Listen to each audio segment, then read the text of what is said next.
అందరికీ నమస్కారం. ఈ రోజు మన వీడియోలో degree first year second semester మొదటి యూనిట్లోని రెండవ పాఠ్యాంశమైన త్రిపురాంతకోదాహరణం అనే పాఠ్యాంశం గురించి తెలుసుకుంటున్నాం. వినండి. పాఠ్యాంశం పేరు త్రిపురాంతకోదాహరణము.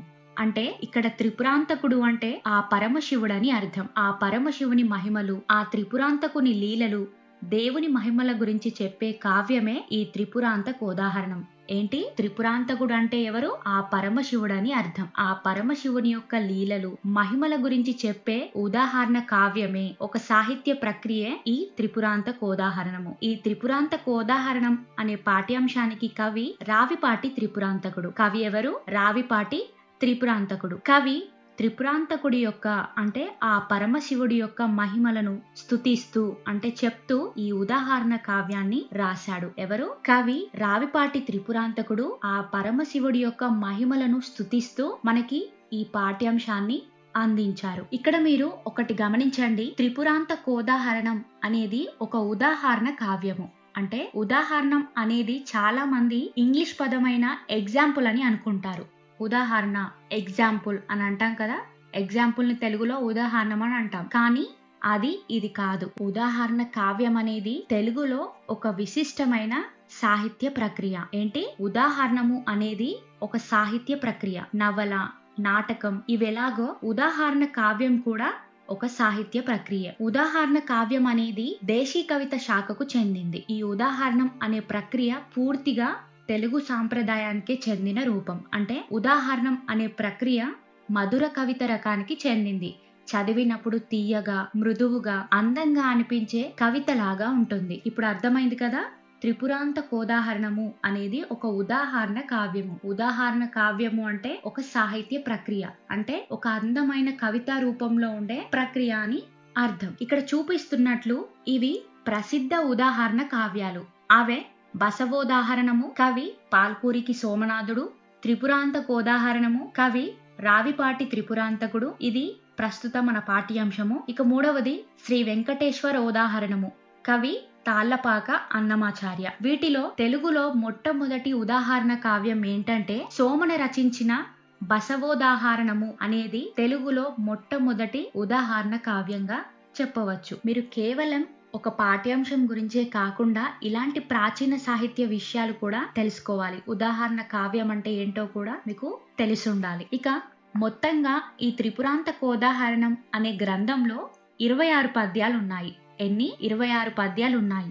కానీ మీకు 26 పద్యాలు ఇవ్వలేదు. కేవలం 9 పద్యాలు మాత్రమే ఈ పాఠ్యాంశంలో ఇచ్చారు. ఈ 9 పద్యాల గురించి మాత్రమే మీరు తెలుసుకోండి. ఈ 9 పద్యాలు కూడా విభక్తుల ప్రకారం ఉంటాయి. తెలుగులోని విభక్తులు మీకు తెలుసు కదా. ప్రథమ విభక్తి, ద్వితీయ విభక్తి, తృతీయ విభక్తి ఇలా 8 విభక్తులతో కూడిన పద్యాలు ఉండి చివరి 9వ పద్యం సార్వ విభక్తితో ఉంటుంది. అంటే చివరి పద్యం అన్ని విభక్తులతో కలిసి ఉంటుంది. అలాగే ఒక్కో విభక్తికి 3 పద్యాలు ఉంటాయి. అంటే ఇప్పుడు ప్రథమ విభక్తి అనేది ఉంది. ఇందులో 3 పద్యాలు ఉంటాయి. మొదటి పద్యం వృత్త పద్యంలో ఉంటుంది. అంటే వృత్త పద్యాలు మీకు తెలుసు. ఉత్పలమాల, చంపకమాల, శార్దూలం, మర్త్యభం. కాబట్టి ఇందులో మొదటిది ఒక వృత్త పద్యమై ఉంటుంది. మిగతా 2 పద్యాలు రగడ, అర్ధరగడలు ఉంటాయి. వీటినే కలిక, ఉత్కలిక అంటాం. చూడండి, మీకు మెటీరియల్లో క్లియర్ గా చూపిస్తాను. ఇలా చెప్తే మీకు అర్థం కాదు. ఇక్కడ మొదటి పద్యం ప్రథమ విభక్తి ఇచ్చారు. చూసారు కదా. ఈ ప్రథమ విభక్తిలో మొదటి పద్యం ఉత్పలమాల ఉంది. మిగతా 2 పద్యాలు కలిక, ఉత్కలిక. ఇలా ఒక్కో పద్యంలో 3 పద్యాలు ఉంటాయి. ఇదే విధంగా 8 విభక్తులతో 3 పద్యాలు ఉండి చివరిదైన సంబోధన విభక్తి దాకా ఉంటాయి. ఇక చివరి పద్యం మాత్రం ఇలా అన్ని విభక్తులతో అంటే సార్వ విభక్తితో ఉంటుంది. మీకు ఎగ్జామ్ లో ఈ 9 పద్యాల నుండే ఏదో ఒక పద్యం గురించి అడుగుతారు. ఇక ఒక్కో పద్య భావాన్ని వివరిస్తాను. అదే మన కథ సారాంశం.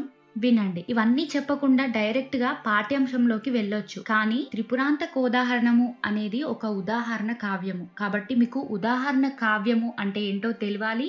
అలాగే ఈ పాఠ్యాంశం విభక్తులతో కూడింది. 8 విభక్తులతో మీకు పద్యాలు ఇచ్చారు. కాబట్టి ప్రతి ఒక్క విషయము మీకు తెలిసి ఉండాలి. ఇక కథ సారాంశంలోకి వెళ్ళిపోదాం. చూడండి. భారతదేశంలో 12 జ్యోతిర్లింగాలలో ఒకటి శ్రీశైలం. ఏంటి? 12 అంటే 12 జ్యోతిర్లింగాలలో వీటన్నిట్లో ఒకటి శ్రీశైలం. ఈ శ్రీశైలానికి 4 దిక్కులలో 4 వాకిళ్ళు అంటే 4 ద్వారాలు ఉంటాయి. శ్రీశైలం వెళ్ళిన వారికి ఈ పాఠ్యాంశం అనేది చాలా సులువుగా ఉంటుంది. ఏంటి? 12 జ్యోతిర్లింగాలలో ఒకటి శ్రీశైలం. ఈ శ్రీశైలానికి 4 దిక్కులలో అంటే 4 వాకిళ్లలో 4 ద్వారాలు ఉంటాయి. ఈ 4 ద్వారాలకు నలుగురు రక్షించే దేవుళ్ళు ఉంటారు. వారే తూర్పున త్రిపురాంతకుడు, పడమర బ్రహ్మేశ్వరుడు, ఉత్తరాన మహేశ్వరుడు, దక్షిణంన సిద్ధివటేశ్వరుడు. అయితే ఈ 4 దిక్కులలో తూర్పు ద్వారంన ఉన్న దేవుడు ఎవరు? త్రిపురాంతకుడు అంటే శివుడు. తూర్పు ద్వారమున ఆ త్రిపురాంతక దేవుడు ఉన్నాడు. ఆ పరమశివుని గురించి, ఆ త్రిపురాంతకుని గురించి మహాకవి రావిపాటి త్రిపురాంతకుడు ఒక ఉదాహరణ కావ్యాన్ని రచించాడు. ఆ గ్రంథానికే త్రిపురాంతకోదాహరణము అనే పేరు వచ్చింది. ఏంటి? కవి రావిపాటి త్రిపురాంతకుడు శ్రీశైలంలో ఉన్న తూర్పు దిక్కున ఉన్న త్రిపురాంతకుడి గురించి అంటే ఆ పరమశివుడి గురించి రాసిన ఒక ఉదాహరణ కావ్యమే ఈ త్రిపురాంతకోదాహరణము మన పాఠ్యాంశం. త్రిపురాంతక ప్రాంతంలో ఒక పర్వత భాగం ఉంది. దాన్నే కుమారగిరి అని పిలుస్తారు.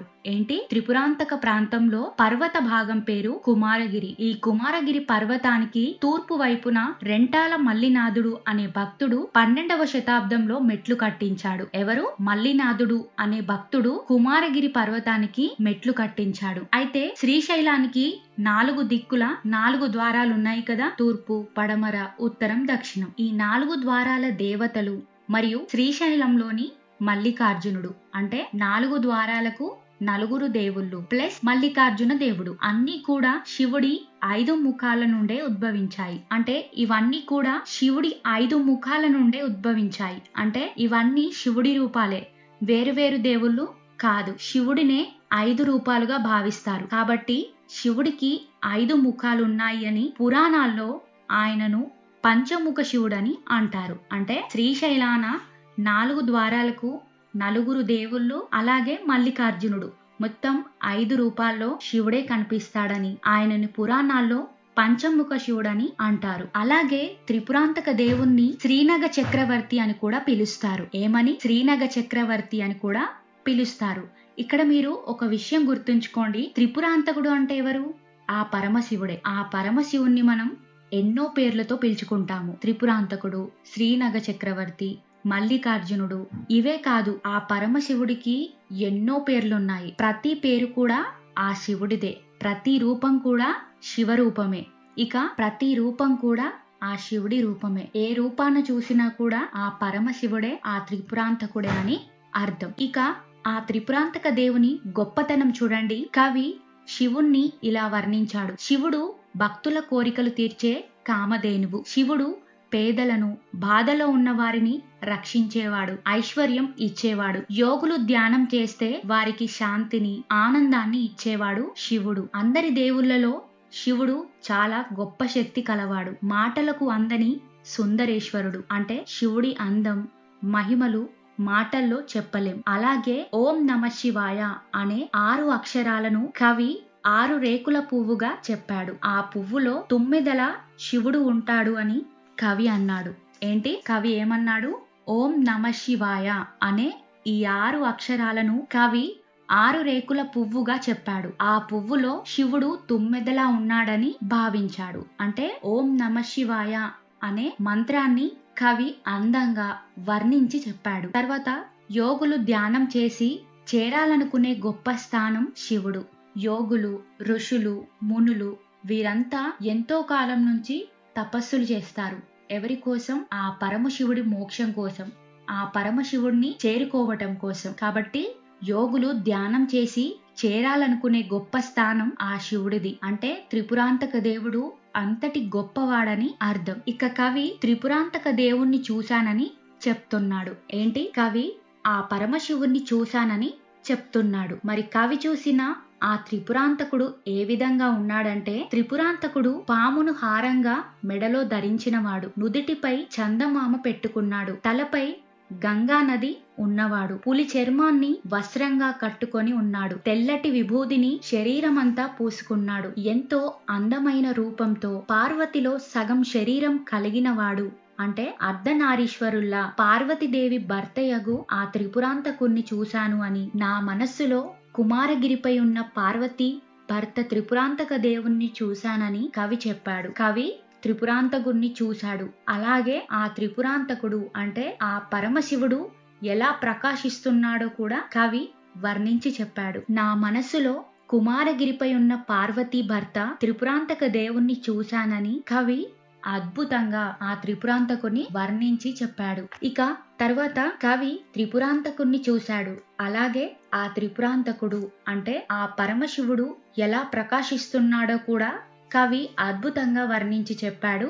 ఇలా చూడండి, తలపై ఆకాశ గంగని ధరించి భక్త కన్నప్ప నోటి నుండి వస్తున్న నీటిలో స్నానం చేసినవాడు, పార్వతితో ఒకే దేహంగా ఉన్నవాడిలా భక్తుల కోసం అవమానాలు కూడా సహించినవాడు, మోక్షానికి సులభమైన మార్గాన్ని చూపించినవాడు, వెన్నెలలాగా అందమైన నవ్వు కలిగి బ్రహ్మ విష్ణుమూర్తులకు కూడా అందని మహిమ కలవాడు, మన్మధుణ్ణి జయించినవాడు, అందరి కష్టాలను తొలగించి ఎంతో కరుణతో ప్రకాశిస్తున్నాడని కవి చెప్తున్నాడు. ఏంటి? తలపైన గంగని ధరించి భక్త కన్నప్ప నోటి నుండి వస్తున్న నీటితో స్నానం చేసినవాడు, పార్వతితో ఒకే దేహంగా అంటే అర్ధనారీశ్వరులా ఉన్నాడు, భక్తుల కోసం ఎన్నో అవమానాలను సహించినవాడు, అందమైన నవ్వు కలవాడు, బ్రహ్మ విష్ణులకు కూడా అందని మహిమలు కలవాడు, అందరి కష్టాలను తొలగించి ఎంతో కరుణతో ప్రకాశిస్తున్నాడని కవి చెప్తున్నాడు. అంటే త్రిపురాంతక దేవుని యొక్క గొప్ప శక్తి,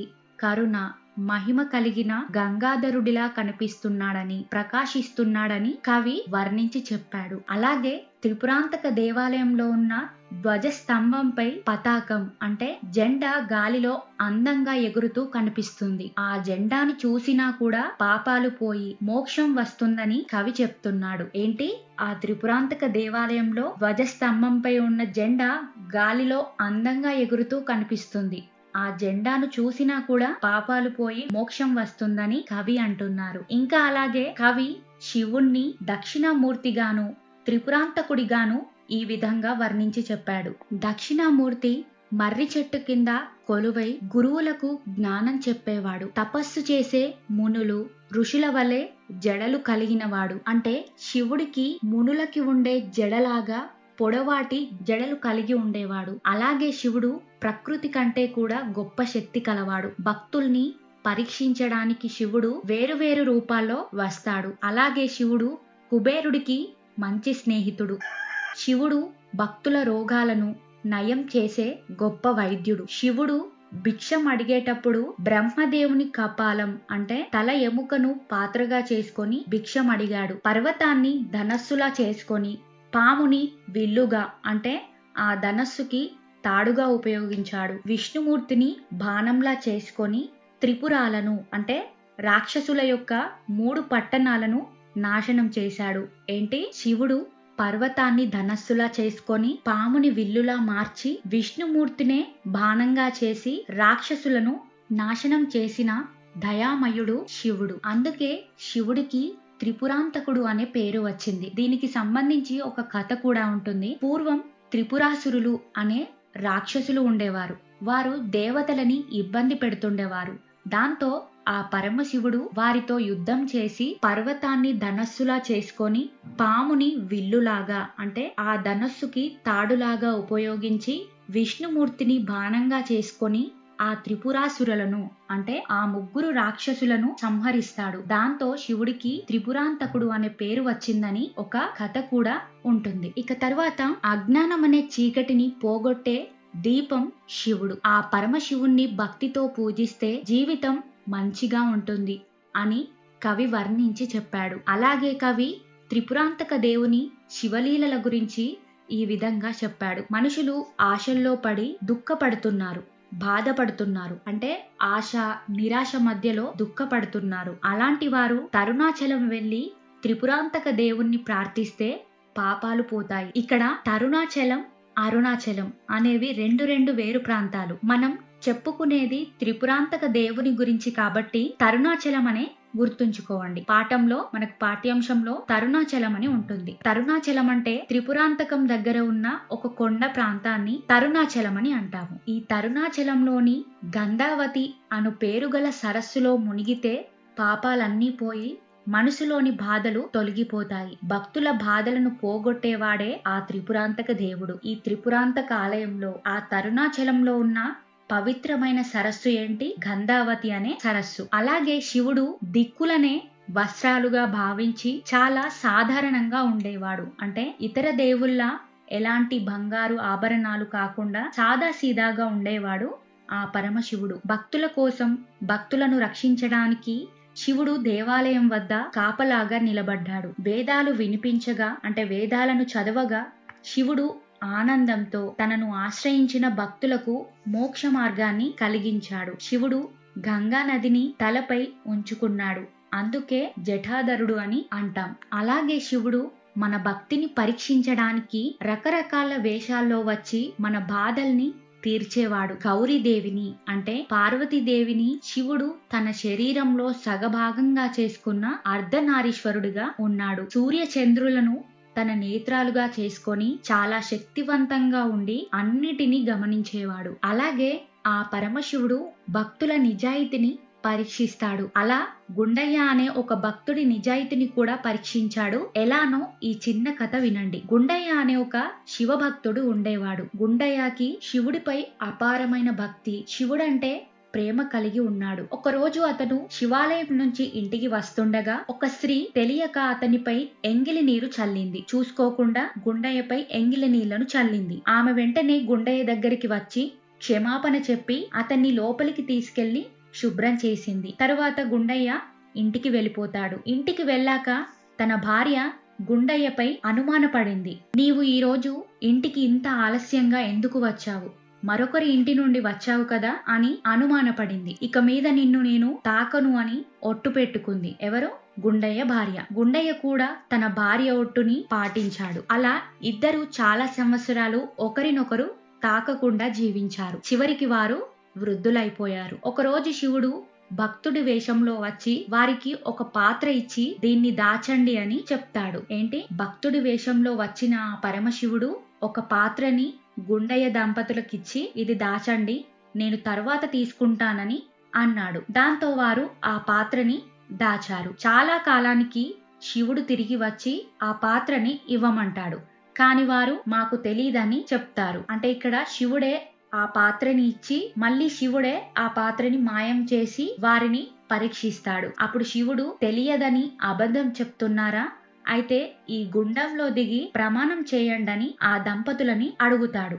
అంటే ఒక లోతైన దాంట్లో గుండంలో దిగి మాకు తెలీదని ప్రమాణం చేయండని ఆ దంపతులని అడుగుతాడు. అలా అనగానే గుండయ్య దంపతులు దేవునిపై నమ్మకంతో ఆ పరమశివుణ్ణి తలుచుకుంటూ వెంటనే ఆ గుండంలో దిగుతారు. ఇక వెంటనే వారిద్దరూ యువకులుగా మారుతారు. శివుడు ప్రత్యక్షమై వారి నిజాయితీని, భక్తిని మెచ్చి వారిద్దరిని ఆశీర్వదిస్తాడు. ఇది ఒక నిజాయితీని పరీక్షిస్తూ చెప్పిన ఒక పరమశివుడి భక్తుడి గుండయ్య కథ. కాబట్టి ఓ మానవులారా, ఆ త్రిపురాంతక దేవుణ్ణి ఆశ్రయిస్తే ఫలితం ఎలా ఉంటుందంటే పోయిన కాలం తిరిగి రాదు. శివుడు ఉండే ఆ కైలాసానికి దారి మీకు తెలియకపోయినా తరుణాచలం వెళ్ళండి అని కవి అంటున్నాడు. కవి ఏమంటున్నాడు? ఓ మానవులారా, కాలాన్ని వృధా చేయకుండా కైలాసానికి దారి మీకు తెలియదు కదా, కానీ రండి, తరుణాచలం రండి. అక్కడ పార్వతితో ఉన్న శివుణ్ణి దర్శిస్తే జన్మ దుఃఖాలు పోతాయి. త్రిపురాంతకుణ్ణి దర్శిస్తే మనల్ని రక్షిస్తాడు. అనేక రూపాల్లో కనిపించే జ్ఞాన స్వరూపుడు. అజ్ఞానం అనే చీకటిని పోగొట్టే దీపంలా ఉంటాడు ఆ త్రిపురాంతకుడు. కాబట్టి మీరు తరుణాచలం రండి, శ్రీశైలం రండి, ఆ త్రిపురాంతక దేవుణ్ణి దర్శించుకొని మీ జీవితాన్ని సార్థకం చేసుకోండి కవి చెప్తున్నాడు. మొత్తంగా త్రిపురాంతకుణ్ణి భక్తితో ఆశ్రయిస్తే భక్తులను కాపాడి మంచి ఫలితాలను, జ్ఞానాన్ని ఇస్తాడని కవి చెప్తున్నాడు. ఇది మన పాఠ్యాంశం త్రిపురాంతకోదాహరణం. ఒకసారి కంప్లీట్ లెసన్ లోని మెయిన్ పాయింట్స్ చెప్తాను, నోట్ చేసుకోండి. ద్వాదశ జ్యోతిర్లింగాలలో ఒకటైనది శ్రీశైలం. శ్రీశైలంలోని 4 దిక్కులలో తూర్పు ద్వారాన ఉన్న దేవుడు త్రిపురాంతకుడు. త్రిపురాంతక దగ్గర ఉన్న కొండ ప్రాంతాన్ని కుమారగిరి పర్వతం అంటాం. త్రిపురాంతక ప్రాంతంలోని పవిత్రమైన నది గంధావతి సరస్సు. ఈ త్రిపురాంతక దేవుడు భక్తులను కాపాడే శివుడు. పాపాలను నాశనం చేసేవాడు, జ్ఞాన స్వరూపుడు. అజ్ఞాన్ని తొలగించి భక్తులకి మోక్షం ఇచ్చేవాడు. కాబట్టి కాలాన్ని వృధా చేయకుండా ఆ పరమశివుని దర్శనానికి వెళ్ళండి అని కవి ఈ పాఠ్యాంశం ద్వారా మనకి శ్రీశైలంలోని త్రిపురాంతక దేవుని గురించి, త్రిపురాంతకుడి మహిమల గురించి అద్భుతంగా వర్ణించి చెప్పారు. మీలో ఎవరైనా శ్రీశైలం వెళ్ళి త్రిపురాంతక దేవుణ్ణి దర్శించి ఉంటే నాకు కామెంట్స్ లో చెప్పండి. లైక్ చేయడం మాత్రం మర్చిపోకండి. ఓం నమః శివాయ. ధన్యవాదాలు.